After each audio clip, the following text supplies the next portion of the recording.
one. Good morning, Quasar Markets Live. What a great day yesterday. We had ups, we had downs. We were watching the market all day. I am here with Stephen Big Beat Orr, the CEO and founder of Quasar Markets. Always excited to see you this morning, Steve. How's things going? Look, I called it over the weekend. I said we'd have a relief rally all of Friday. It looks like even Thursday now. Last week it's going to be a race today. Look, it's searching for liquidity. That's all we're doing. We're looking for the places where people are. And to me, they found it and they cleaned all the people out. And here we are. I think we go higher today. There's going to be some buyers and sellers. I get it. And there's going to be some low volume, high volatility plays out there. But I'm just not. I'm not scared. I'm still not scared. I'm still long Nvidia. I'm still. I did say one thing that I did last night, Howard. I think you'll be proud of me. Was when Bitcoin hit 58,000 and it jumped real fast. I took some profit off and I bought Shiba with Hey. that free money. Put it in Yeah, something else. it's a good looking chart right now on Shiba. That's a good move on Bitcoin, as you know. I've been playing that rinse and repeat down, on those dips, buying a little bit and then selling into the pressure between 57 and 60. So I was similar to you in that fashion yesterday.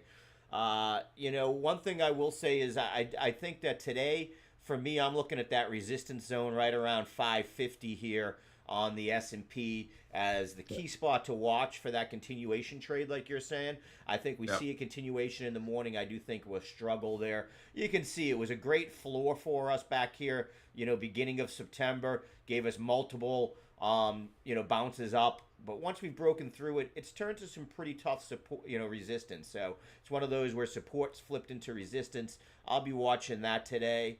Nvidia, as you said, man, you nailed that one. Just nice climb up yesterday. News, there. With that one, I'll tell you, it's kind of interesting that we've seen some of the largest institutional buyers dumping their shares. And I don't want to use that word dump. That's a bad nomer because I don't think they have. What we've seen is profit taking.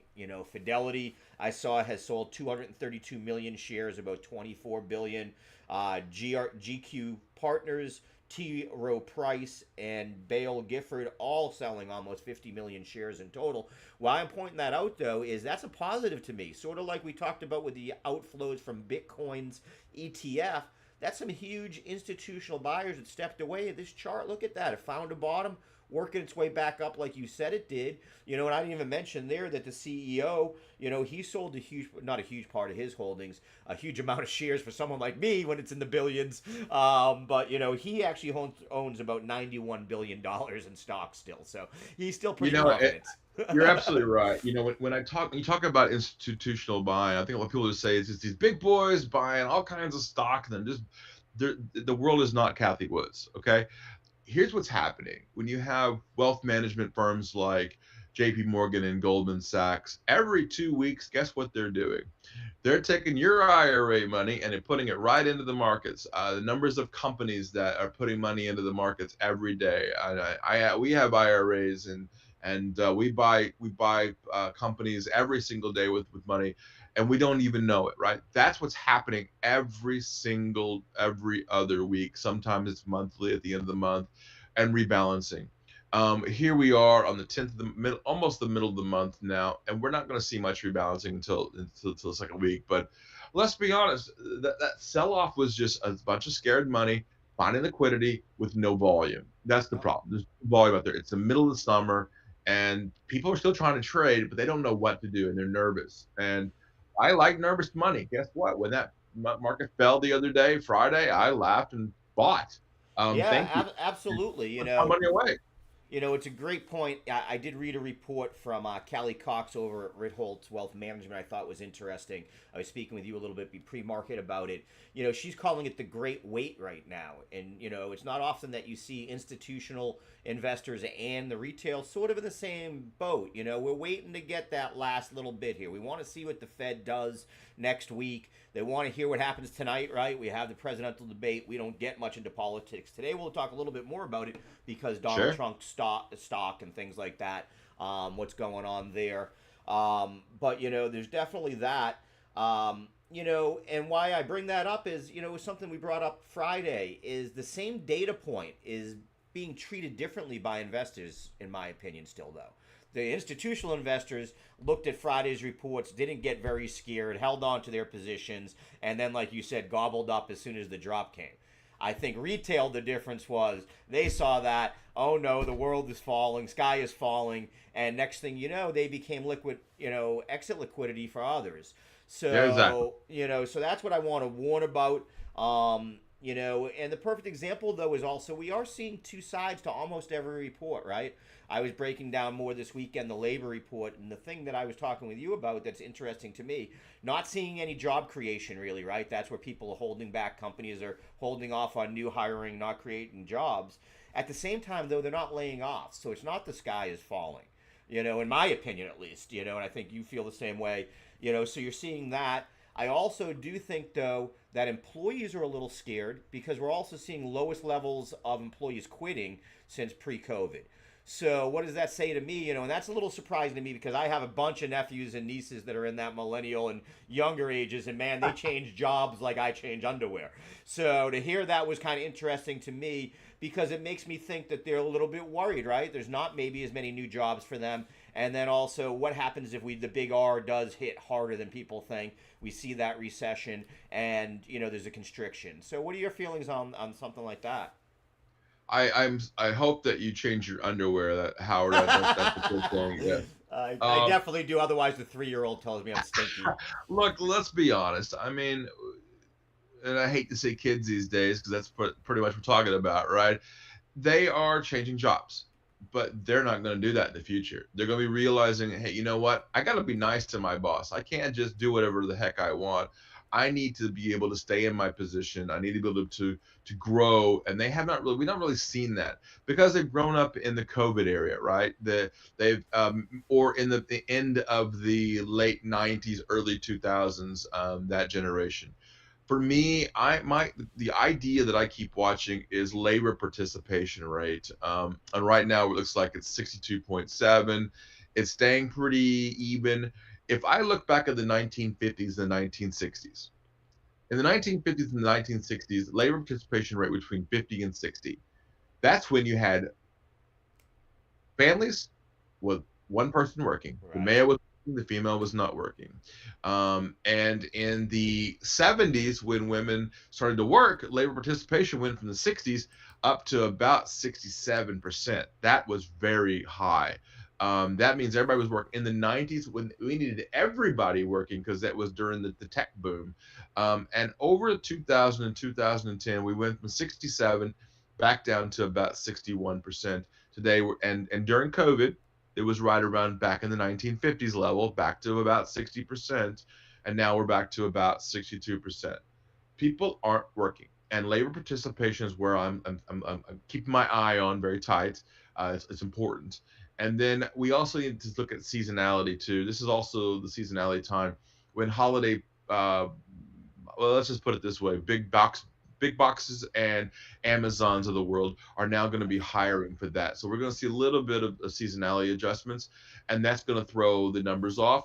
And that maybe was where people get nervous and they don't understand when the labor numbers come in, and then the jerky motions of buying and selling, and then the zero DTs come into to play. And all of a sudden now you've got a wonky market again. And that's what I'm calling this the market, the wonky market, because I don't feel like people understand the numbers. Yes, labor is not good. I don't care what you say. Fed's trying to talk a good game, but the truth of the matter is it's not good.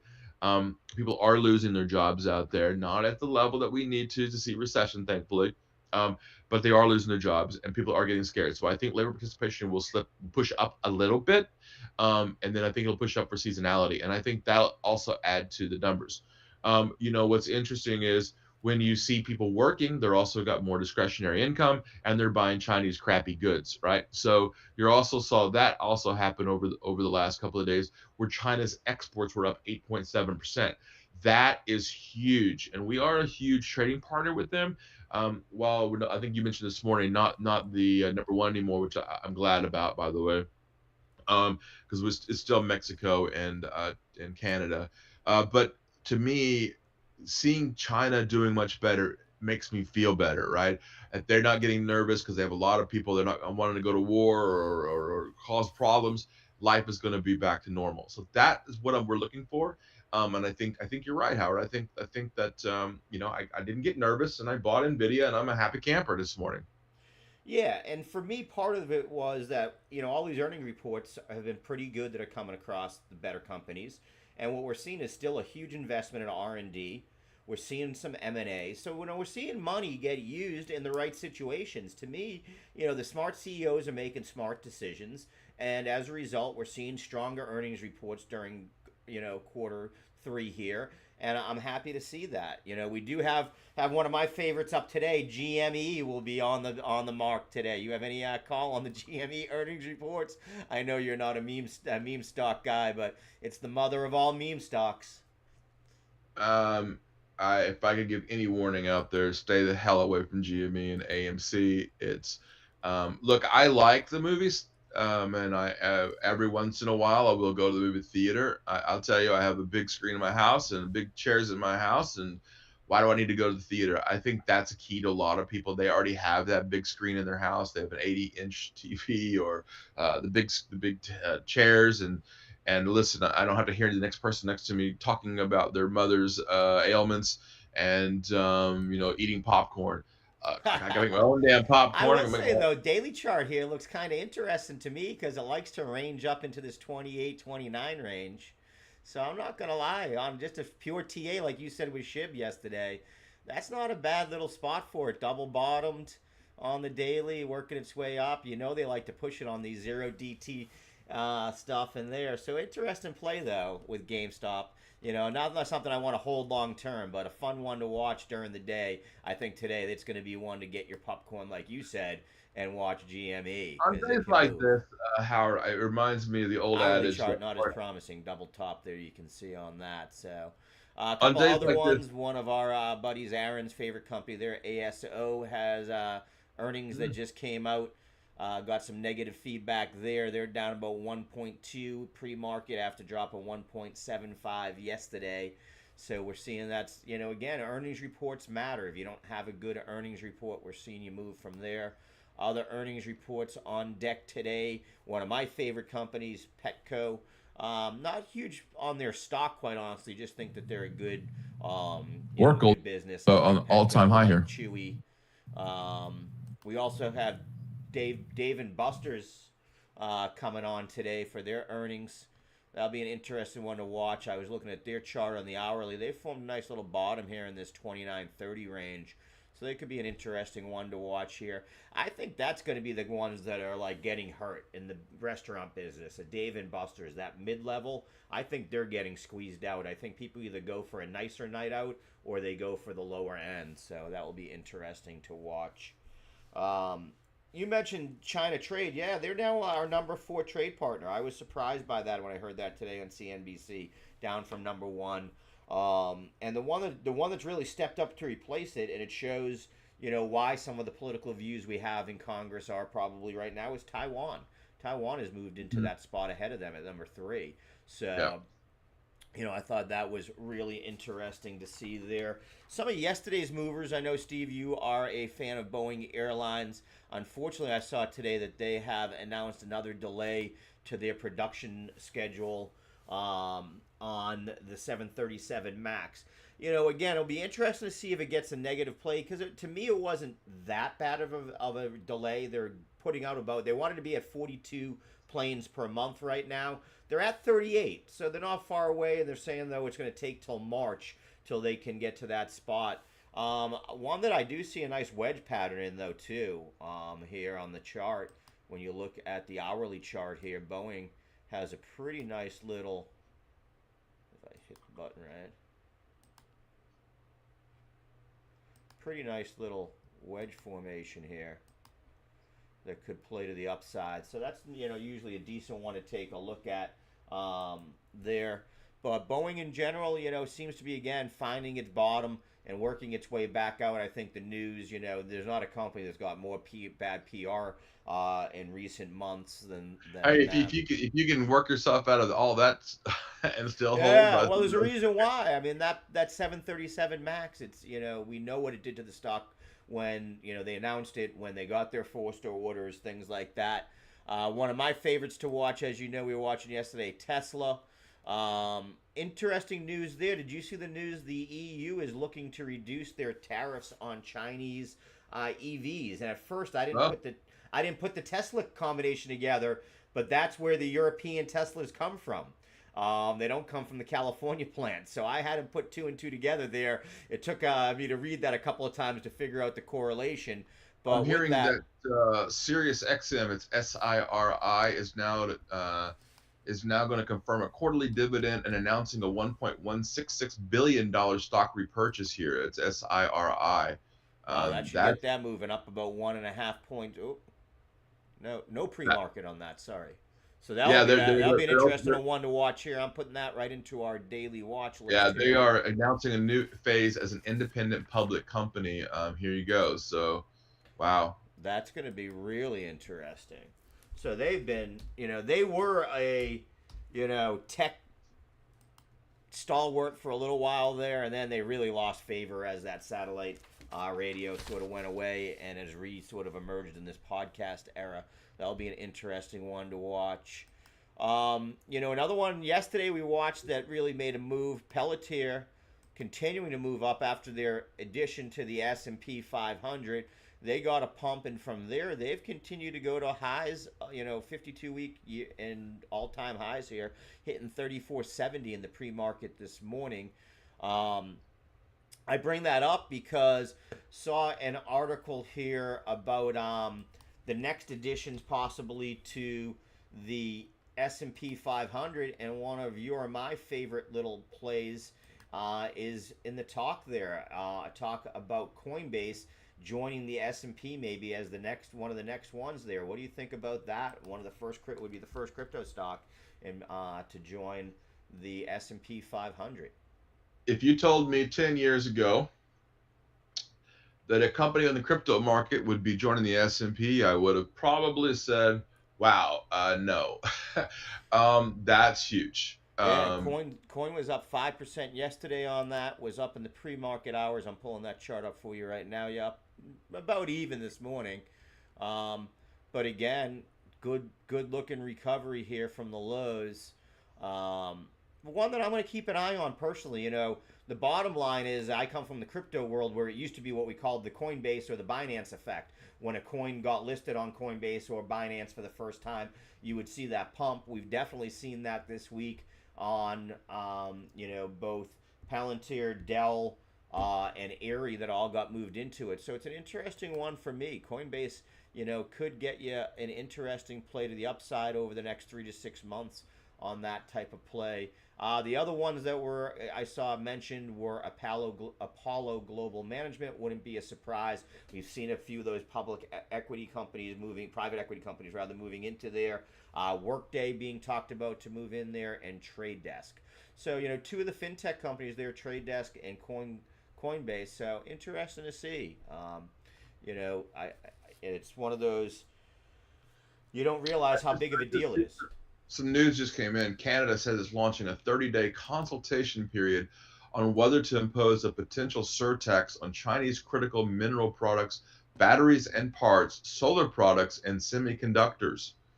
That's probably good for NVIDIA. That would be good for NVIDIA without a doubt. China has definitely been hitting, Canada is definitely, as much as we get the talk here about tariffs versus China, they've really put some restrictive ones in the last 6 months or so. Okay, we are about 10 minutes from the open here. Take a look at all of our major indices, and again, the S&P right now looking like it is set to open up about 0.34%, 548. As I said, that 550 area level is going to be the key pot I'm watching today on that to see if we can get through the 550. NASDAQ or QQQ is up almost half a point here. And again, another one that's showing some strength in recovery as tech stocks in general have looked good across the board. We saw big increases yesterday: Boeing, Tesla, Nvidia, AMD, Intel, Broadcom, Qualcomm, SMCI, one that you talked about that you weren't scared after that short sellers report, up another 6% yesterday, up another point and a half almost today in pre-market. So looks like, and that wouldn't be surprising to me that we find out that Hindenburg has closed their short position here.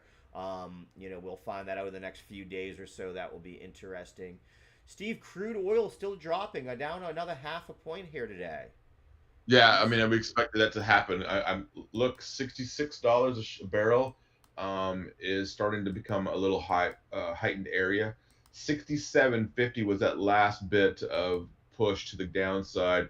I am telling you right now, I saw it. Gosh, if you look back, if you go back all the way to about May the 19th, of that bottom down there, right before the SPR was bought. Yeah, I don't know that I like the oil markets too much, so I'm staying out of the utilities. That's good to know because you usually have a good finger on those markets. Yeah, and we're seeing that futures are falling on the fact that again, China lackluster economic data there. For their internal use, as you said, their strong point was their exports were up, but they're still seeing cracks in the economy there. And yet Alibaba's up 2.6% there. That is, yeah, absolutely. That is surprising because I was looking earlier at the Chinese. Temu was down almost a point again yesterday in trading. I looked at Baidu, wasn't doing that great. So Baba being the one that's sort of, changing that consumer. Although I would point out that Baba has a big tech side to it too, more than the others with their cloud business. The other part was, cloud business, cloud business, cloud business. Let's talk a little bit about what we saw there is the big one is Oracle, right? Oracle, great earnings, another company that just nailed it. They're up about 8% today. Well, they had hell of an earnings, I would say, yesterday. Yeah, I mean, and highlighted everything, and they hit all the things like you said that you want to see. Their CEO Safra Katz highlighted the company's operating income and EPS accelerated because of their cloud service. What you want to see. Yes. And that's becoming their biggest sector. So they really transformed Oracle. Back when I first dealt with them in the computer business in the '80s, was really an SaaS business. Software as a service business, and that was the big part of their business. And then they got big into buying out POS systems across the globe. That provide the point of sale at both retail and restaurant, and that became a big share of their business. The other thing that interested me in their earnings report that I saw yesterday was their partnerships with Amazon AWS and with Google Cloud. So we're seeing this talk of this multi-cloud where these guys are starting to work together instead of being so siloed like we saw in the past. So to me, that's something that I'm excited to see. And you can see that jump up that Oracle made, and it does look like it wants to push up here back to highs of the day. Which were 143.30 right now. 163, trading at 153 right now. So Oracle one to definitely keep an eye on today. And from there, Amazon, I think that might be the sympathy play that we're seeing today with Amazon because they were up about 2.3% also.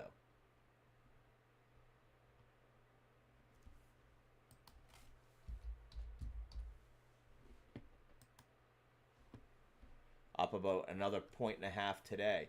So the Magnificent Seven are really leading this resurgence when we watch it. I know Steve had to step away here. We're going to take a look through some of the other things. Yesterday was Apple's day, a little underwhelming in my opinion. I am a fairly big Apple fan, unlike my cohort here, Steve. But, they didn't have the great earnings that you would have liked to have seen yesterday. My takeaways there seem to be the lack of the price increase for the Apple 16 series. That seems to concern some people.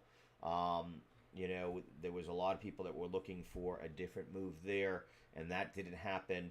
So, But to me, that's not that big of a deal because they're trying to regain market share, in my opinion. I had mentioned yesterday how they had dropped to about the fifth largest producer of cell phones in China. I think that they realize price is a problem as this, the R word comes in to affect more as recession pops up, as money's a little tighter. So I do think that they are looking for that. As I discussed yesterday too, I was listening closely to see what they would say about generative AI or AI added to the platform. Outside of a few things, some minor upgrades to Siri, they're nothing that's really a game changer. So I do think that that's what's weighing a little bit on Apple today. From that, they did get back to even, but they are, now as people are digesting in the pre-market hours, we have seen them lose about a point here. So I'm going to see if they retest the lows of yesterday around 216.71 would be that area that I'm looking at here. If they retest those levels, that's going to be the pivot point here today that I'm looking at. There is a little bit of room here to range trade between that like 217 to 222, 223 level that we'll keep an eye on as long as it stays there. No, then it's a nothing burger so far for the day. Anything after that or anything besides that, would have me a little bit more worried. But, that was where I was a little bit disappointed. They, as one of the largest, most traded company in the world, that obviously weighed down the system a little bit here so far in the pre-market. But the rest of tech, as you can see here from my watch list, this is all, right here. Boeing up 3.36 yesterday, Tesla 2.63, Nvidia 3.54, AMD 2.84, SMCI 6. We saw a lot of growth yesterday. The sector that did get hit a little bit harder yesterday was retail sales. So after having a strong week, it looks like we might have seen a little bit of a cyclical move with money moving out of retail and back into some of those tech stocks. Nordstrom's was down about 3.24 yesterday. Like I said, we saw Temu was down about a point. Kohl's was slightly down. Foot Locker was down another 3.9. Best Buy was down about 0.42. So again, retail got hit pretty much across the board if you take out Amazon and Alibaba, and to me, they fall into a few different categories there. Beverage industry yesterday had a good day, so again, seeing a little bit of a cyclical move there after they had a couple tough end of the week last week. Nice move up by Brown-Forman, getting hit here at the end of the day, but it made a move all the way up to 45.69. We saw Constellation Brands, one of the world's largest wine brands, broke through what had been here a resistance zone between 249 and 250, now above that at 251. So if it can stay above that 251 level here, you've got some nice movement here, upward movement possibility out of Constellation Brands. Even in the premium wine business, a similar thing that we saw yesterday, a little bit of a bigger decline last 2 hours yesterday. There is no pre-market. This is Napa, which is the Duckhorn portfolio. Molson was up a little bit yesterday also. So we did see that. The other ones I was going to talk about a little bit here this morning. We are about 2 minutes till open. Some to keep an eye on. Donald Trump's company, DJT, has been pretty active so far this morning, up about 5.5% yesterday, up 2.38% in early morning trading here. We know tonight they have the presidential debate that will be watched, and the stock seems to be moving up on there. Interestingly, here you see you've got a pretty good support level in that 1786 to 1820 zone. So if that can be a launching pad, you've got room up here towards 20. 200-day MA here, or 200 MA would be the thing I'm watching. So that's there. Some of yesterday's pumpers in the world of micro pumpers, and I do have Charlie Moon on today at 1 o'clock to do our weekly segment. So that will be great, and we will get a good view of what's going on in these micro pumpers here. SINT made the big move yesterday, retraced. Here when you look at this little on the hourly chart, You know, what I'll be watching today here, can this hold up, right? Can this zone, can we hold in this zone? Because if they do, these pumpers can get a tendency to retry here. Again, this would be a short-term thing, and I wouldn't be looking for it to break above that 692. I'd be looking to sell it in this zone here between 5 and 550. But when it comes to those micro pumpers, SINT, okay, we are live here. Let's take a quick look at what's going on as the markets open. And we're going, and we are up about 0.35 here on the SPY. As I said on the hourly chart here on the SPY, looking to see if it can get up to that 550 level or so, break that resistance. If it does, we could have a nice green day. My worry is that we get rejected here. We could come back down towards the lows of the period around 542. So that's definitely what we're keeping an eye on. We are holding up here, though, as we open up QQQ, still moving up a little bit here. Again, this one's nice. We've got some room here. Hourly linear regression, first thing I'm noticing there. Dow Jones opening up a little bit on the negative here. As I pointed out yesterday, though, I think we'll see ourselves in this range over here, trading a little bit sideways on the Dow. Russell small cap index, we can see here moving up this morning. That one hasn't shown much staying power yesterday. It made it about 15 minutes before we saw it make its move down. So that's one we'll definitely keep an eye on here this morning. VIX at about 1913. So VIX kind of low in my opinion. You know, again, anything below 20 is a fairly low level.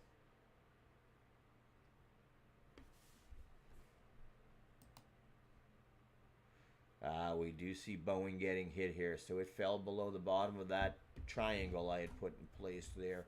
So Boeing getting hit here on that news of the 737 MAX delays. And Boeing definitely seeing a downside here. Tesla pumping up here, up 2.82%. Broke through that first level of resistance, now turning that hopefully into support. You got room all the way up to 236 here, so it's trying to run. Let's go, baby Tesla. Same thing, NVIDIA. Look at that 109 now. We just broke through the 109 handle.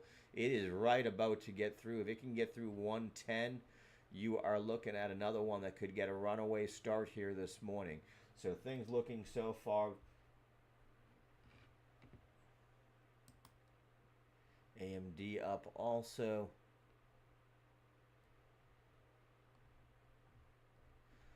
Take a look here. Silver, we know, has been a leader to what's going on in the market. Not liking to see that that's actually pulling down here in the last hour. Gold holding up a little bit, still at about 25.12. It had to have a nice move up over the last, 24 hours here, so that was good to see.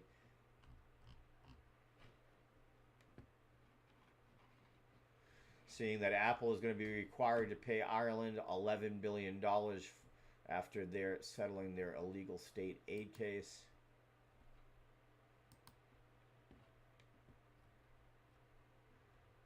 Trying to pull up what that news is here.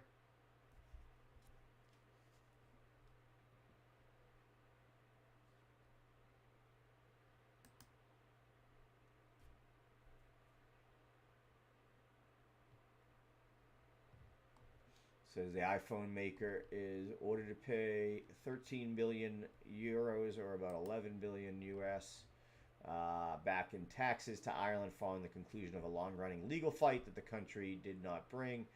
The European Commission brought the action in 2016, both upsetting Apple and Ireland's government on the grounds that the EU member state had granted Apple unlawful tax deals over 11 years. So Ireland, which has been known as sort of a tax haven for both companies and high net wealth individuals, finding out that the EU not as happy with that. We're seeing TSMC's August revenue climbs 33% as AI chip demand holds up. That's coming from Yahoo Finance. So let's take a look at TSMC, what it's doing here this morning.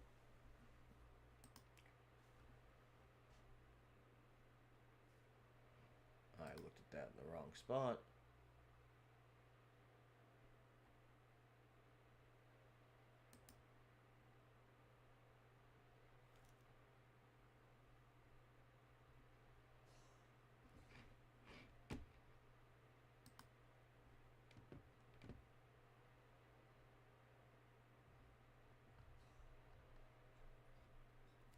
And we can see that TSME's revenue grew 33%. Like I said, sales reached 7.8 billion in August, slowing from the month before's previous 45% growth rate.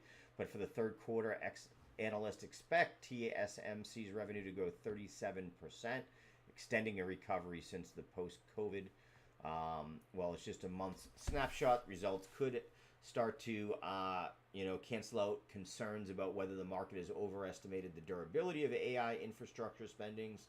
As we know, Nvidia took a $280 billion hit on their shares last week, so some were seeing if that would pull up to TSMC, which is Taiwan's largest company. So that's definitely going to be a positive for all the chips, in my opinion, today. So we might see some continued movement up there.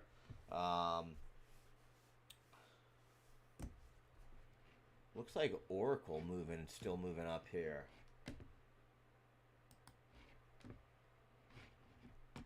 In the early market hours.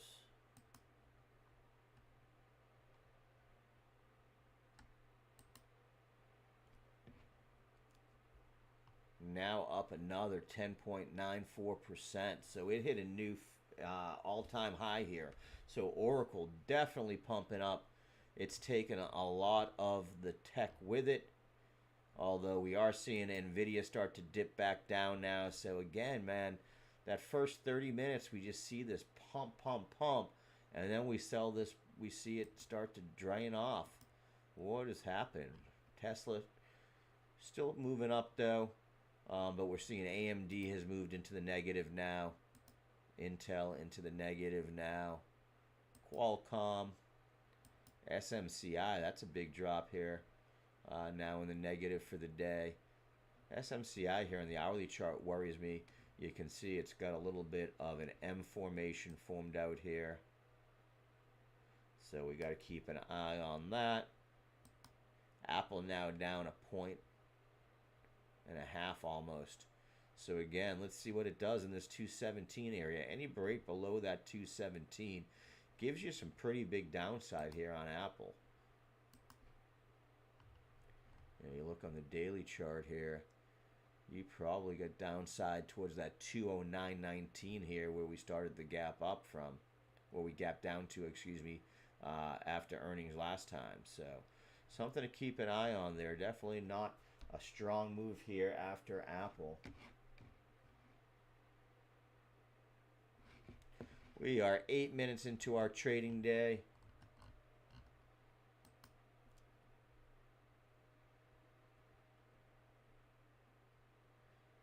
And right now the Dow is down about 0.09. S&P 500 down up 0.27. Nasdaq up 0.36. The VIX volatility index has dropped about 1.65 to 9.13. Gold up almost half a point to 25.43. So it does look like gold trying to make a little bit of a move here.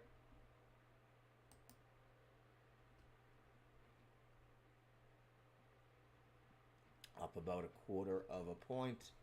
So it is trying to make a move.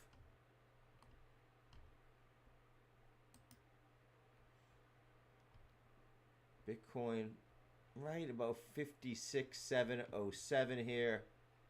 As I had mentioned, I was looking for it to get up to that 57,350 yesterday.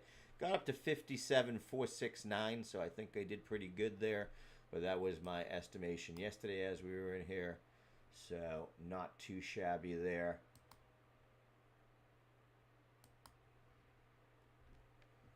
But today the heat map not looking as good on Bitcoin as we can see. down about 0.59%.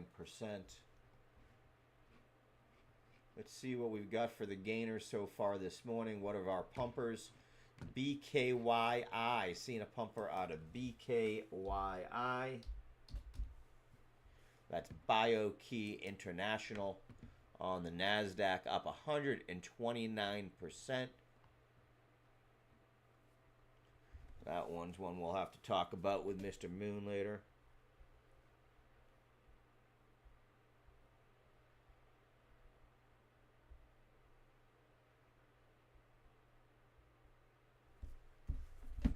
Pumping SMX, another pumper here. Security Matters, SMX.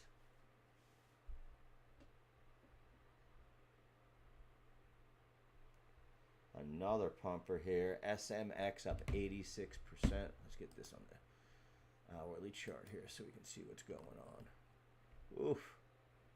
Already retracing though. Let's see if it breaks 450 back above 450 is the spot I'd be looking at there. Break above back above 450, we could see a continued pump. Keep an eye on that. What else we got for pumpers? QH. Seen another one that's been on here a lot. Blooms, BLMZ. Again, I'm pulling these off of U.S. market movers on the Quasar site.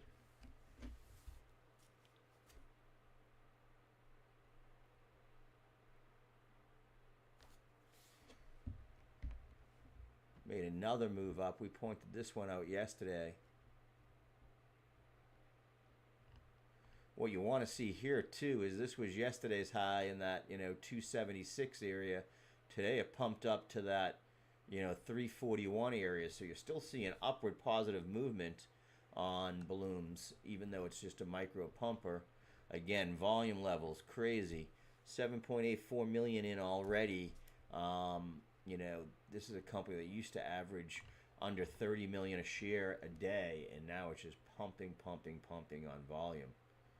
I don't keep volume on here anymore, do I?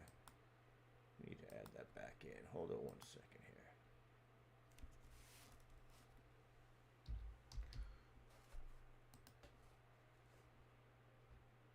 I don't know when I took that out.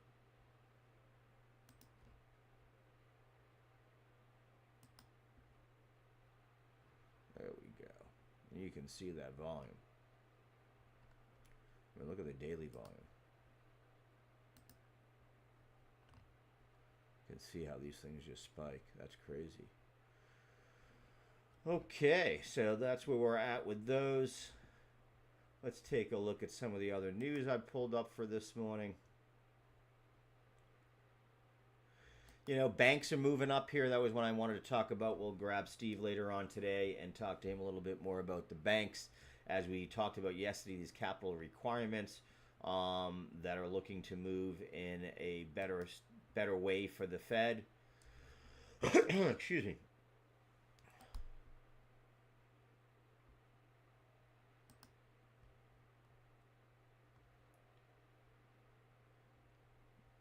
And what we're seeing here is that, the U.S. largest banks will face a 9% hike in capital requirements after regulators agreed to sweeping changes to a proposed package of rules, said at Bloomberg yesterday.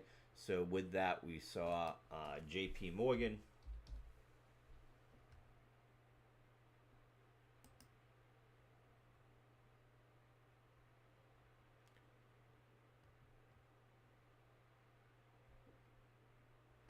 had moved up nicely yesterday, having a little bit more trouble here today.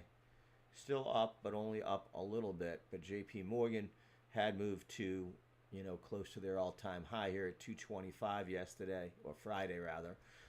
So we're seeing the banks, and they got that run based upon the news it broke then. So Bank of America gained about 1.7 yesterday. As Wells Fargo gained about 2 points. The original plan by the Federal Reserve and the FDIC and the OCC, it has for a 19% boost in capital held by big banks, but now it's been said that they're only going to go about 9%. These are to ward off against surprise losses or financial strains Fed Vice Chair for Supervision Michael Barr is set to speak at 10 a.m. today at the Brookings Institute. So we'll keep an eye on that right after we close out of here. I'll be watching that to see how we move and what that does to the banks. But that would be one that I would definitely keep on the radar today. Make sure you're keeping your eyes on those banks. With my man Charlie, the disciple of Trend Moon from Prosper Trading Academy. Charlie, how are you doing this afternoon? My man Howard, I am.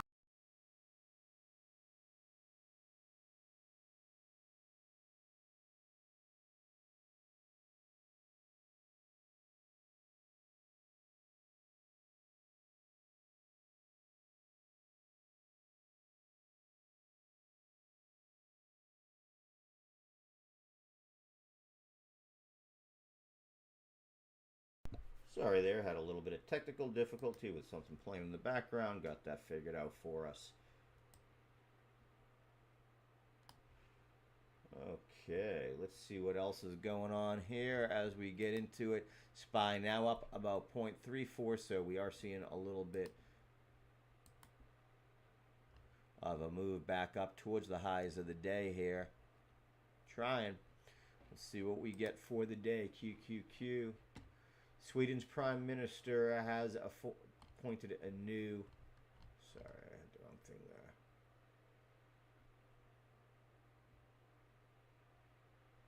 Seeing a UN mission to Libya will try to get talks between the two Libyan factions there. We know that that's been affecting oil prices. U.S. House just passed a bill to blacklist some of the Chinese biotech firms. So that's in the news there. We know that we've had, some issues there. So we see the China hawks in the U.S. House overcame a last-ditch lobbying effort and passed legislation Monday that would blacklist Chinese biotech companies and their U.S. subsidiaries. So the companies that would be affected there are the BGI Group and their spinoffs MGI Tech and MGI's U.S. subsidiary Complete Genomics, Wuxi Aptech, and Wuxi Biologics. On Tuesday, Wuxi Aptech and Wuxi Biologics said they did not pose a security risk to the U.S. or any other nation, according to filings from the Hong Kong Exchange. So again, dubbed the Biosecure Act, the measure is the latest power flex by lawmakers who have already succeeded this year in requiring Chinese-based parent company ByteX to divest from TikTok. So the battle against China in the House and Senate still continuing to move forward. And we'll see where we're at there.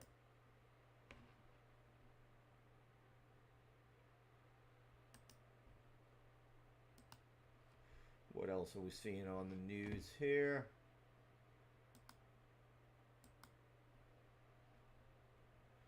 So a pretty mixed board here as we take a look at our heat map. There's some winners and losers across each of the sections. Seeing a little bit more red in finance, it looks like today. So we see American Express, Goldman Sachs, Citi, all getting a little bit of a hit here while we stay pretty neutral with the big boys. JP Morgan, Berkshire, Bank of America, all staying about flat. Wells Fargo seems to be the outlier, up about 1.14% here. Technology services do seem to be getting the best play so far, with Microsoft up 1.35%, Google up about 1.43%, which is a little surprising as we've seen a lot of talk today on the channels and the talking heads talk about the fact that antitrust legislation and so forth there. Oracle, as we know, a big gainer today, helping to lead this sector up higher. Health technology getting hit a little bit today. J&J, it looks like the outlier there, that's up. Merck down almost 0.75 of a point, along with AMGN and DHR. So those seem to be the ones moving the needle there. In retail trade, as I mentioned earlier, seeing the haves and the have-nots. Amazon up 2%. Walmart, Costco down about 0.5 point, but then we see bigger losses at Home Depot and others. Looking at the indices right now, SPY up about 0.41. We do see Vanguard's VTI up about 0.32. The NASDAQ leading the way up about 0.68. Vanguard's growth also showing a pretty good move up today. So growth seems to be the talk of the day.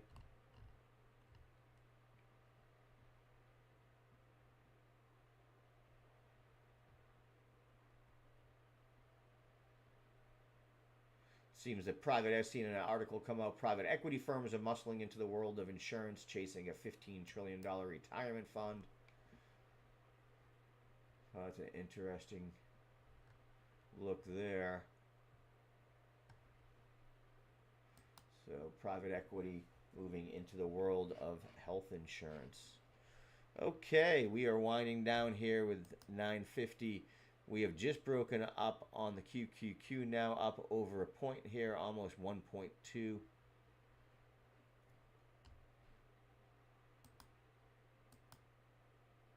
Have seen the Dow Jones go negative on the day. A little bit of a move up still by the Russell Small Cap Index. Volatility Index staying pretty flat here at down 1.39. So in a similar area here, you can see we've been in this pretty much for most of the last couple of weeks, right in that zone there. We've had some pumps up and down, but we spent a lot of our time in that 19 to 21 range, which doesn't really give you a strong feel, you know, reading one way or the other, in my opinion. That tends to be a neutral spot for it. As we looked at the crypto heat map here, Bitcoin down about 0.58 yesterday after the move up yesterday. Ethereum down about 1.08. Solana down almost a point. So most of crypto getting hit here. Bitcoin struggling to try to get it back above 57. Looks like Steve called that right when he divested a little bit of his holdings there at 58 yesterday. Tesla, the one's continuing to shoot up here. Tesla up now 3.65%. Let's not fade the Musk here. You know, Tesla moving up nicely here.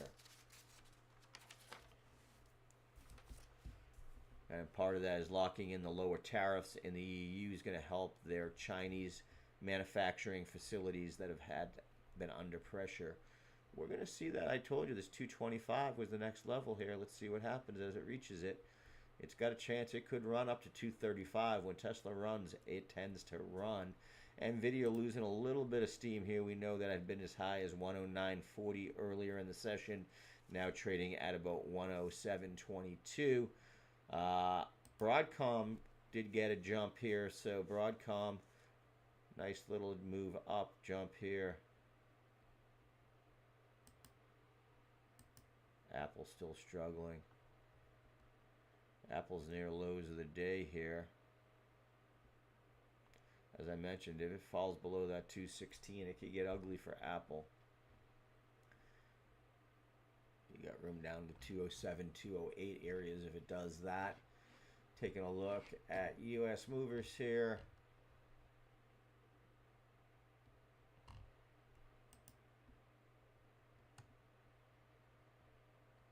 SGLY, one of the bigger decliners here so far.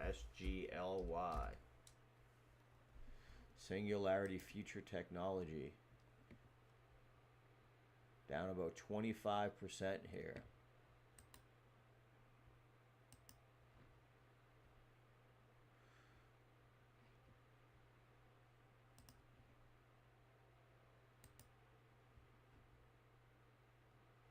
Looks like they just filed a registration here to potentially sell securities or offerings to raise about $200 million. So that seems to be why they are getting hit so hard here this morning. Okay. QQQ trying to get up a half a point here. Will it break it? That seems to be the spot we're struggling with so far. As I mentioned earlier, SPY, I'm looking to see what it does at 550. I'll put that here on our chart for later.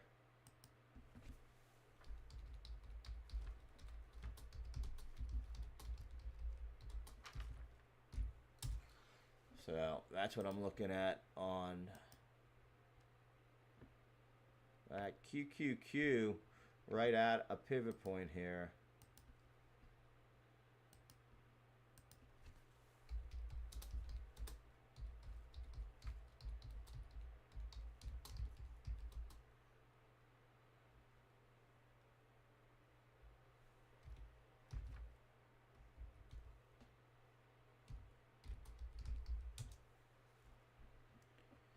So that's the key area QQQ to watch so far.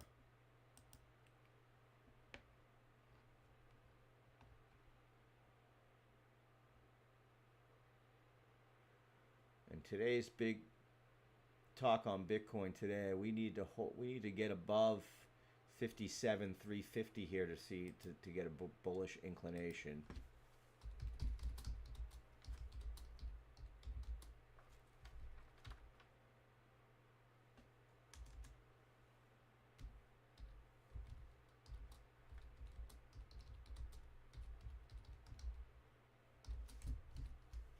And again, need to get above about 57,350 to look bullish on the short term here on Bitcoin. Anything below this low of the day, so if you see us get below that 56,400, look out below. So I will put that in there.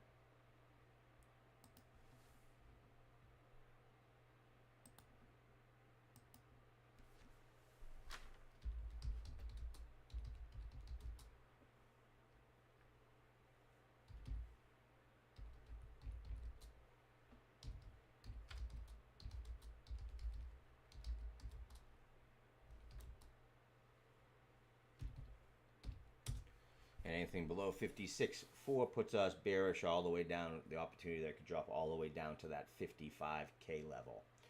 Okay, well, we're going to take our break here. I will be back at 1 o'clock today with Charlie Moon, the disciple of Trend from Prosper Trading Academy. We will have a great segment there. I'm going to try to get Steve back after that this afternoon to do a little bit more talk with him. And I am going to do a bigger in-depth coverage of the linear regression in TA, one that you see on my charts I like to use a lot. So I want to break down a little bit more in depth what is linear regression, how is it used, who uses it, and what are some of its best use cases. Everybody have a fantastic trading day, and we will see you again at 1 o'clock.